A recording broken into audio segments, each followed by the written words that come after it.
est membre de l'association qui couvre le secteur de La Chapelle-sur-Erdre, Sucé, sur Erdre, Champ-des-Fontaines et Trélières.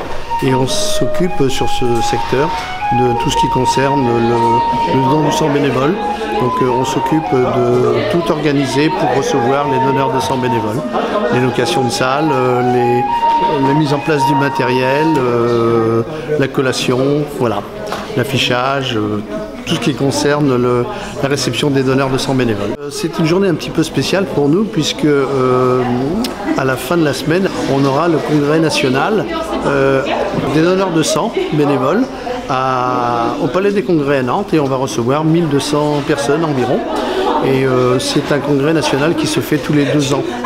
Et la dernière fois, en 2014, c'était à Saint-Brieuc.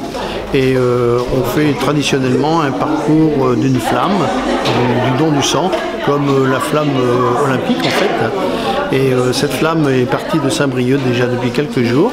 Et à travers tout un tas de sites, elle fait un parcours. Et la flamme va arriver là ce soir, tout à l'heure, on l'attend dans quelques minutes, à La Chapelle-sur-Erdre.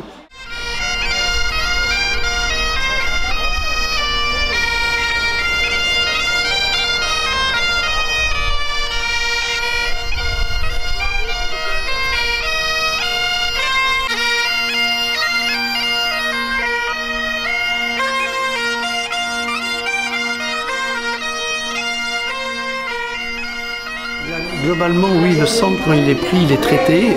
Il est d'abord,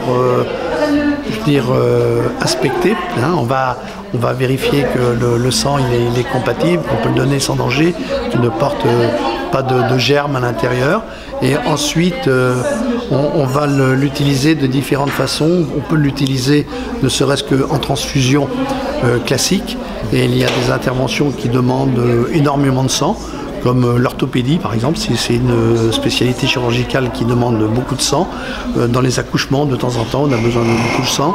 Et il y a des périodes de vacances, il y a beaucoup d'accidents de voiture, des choses comme ça. Là, on a beaucoup de sang, besoin de beaucoup de sang. Il y a des centres fixes où on peut donner le sang dans les hôpitaux, voilà.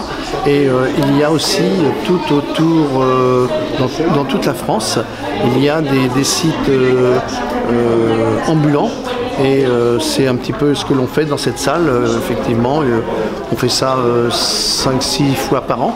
Eh bien, on reçoit les donneurs de sang bénévoles qui viennent dans cette salle-là et ça représente des millions de donneurs de sang. Pour donner son sang, il faut globalement, je dirais, il faut avoir entre 18 ans et 70 ans à peu près, hein, les âges limites. Et après, c'est quelques simples règles de sécurité. Par exemple, si vous avez été opéré récemment, eh bien, on attend un petit peu qu'il y a un certain délai pour donner son sang.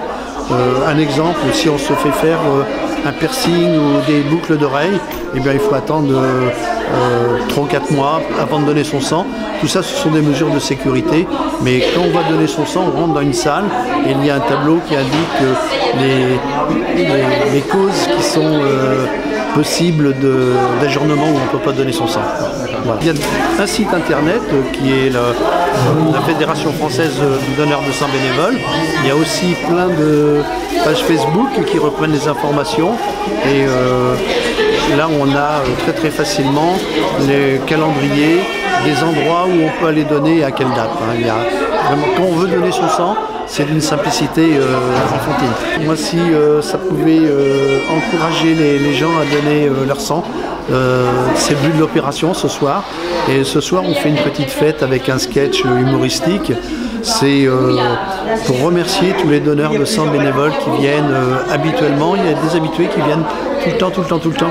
Et là, c'est un petit peu pour les remercier en fait. Hein. On fait donc ce petit sketch humoristique où ils vont se reconnaître. Hein.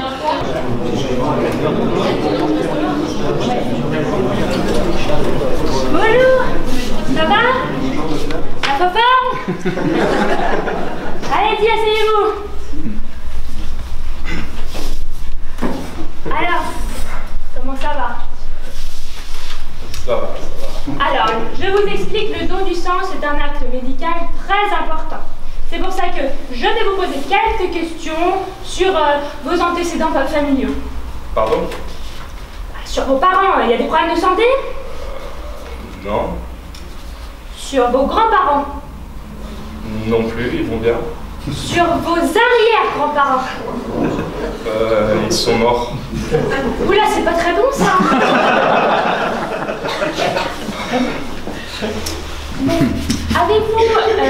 Avez-vous voyagé dans un pays étranger au cours des 6 derniers mois? Je sais pas, mais j'ai fait un séjour en Vendée. Attendez, faut que je vérifie là. Avez-vous eu des rapports sexuels non protégés avec une personne résidant en Vendée de façon permanente? Non. Très bien. Alors... Hop. À part ça, tout va bien? Ouais. Pas de mycose anale? Pas d'écoulement visqueux au niveau des parties génitales? Non. Pas de diarrhée contagieuse, odorante, bactérienne? Non. Non, ça va. Un œil qui tombe? Non. Deux mains gauches? Non plus. Un poil dans la main? Non. Le cœur sur la main? Non. Oh. Très bien. Alors, 14-7,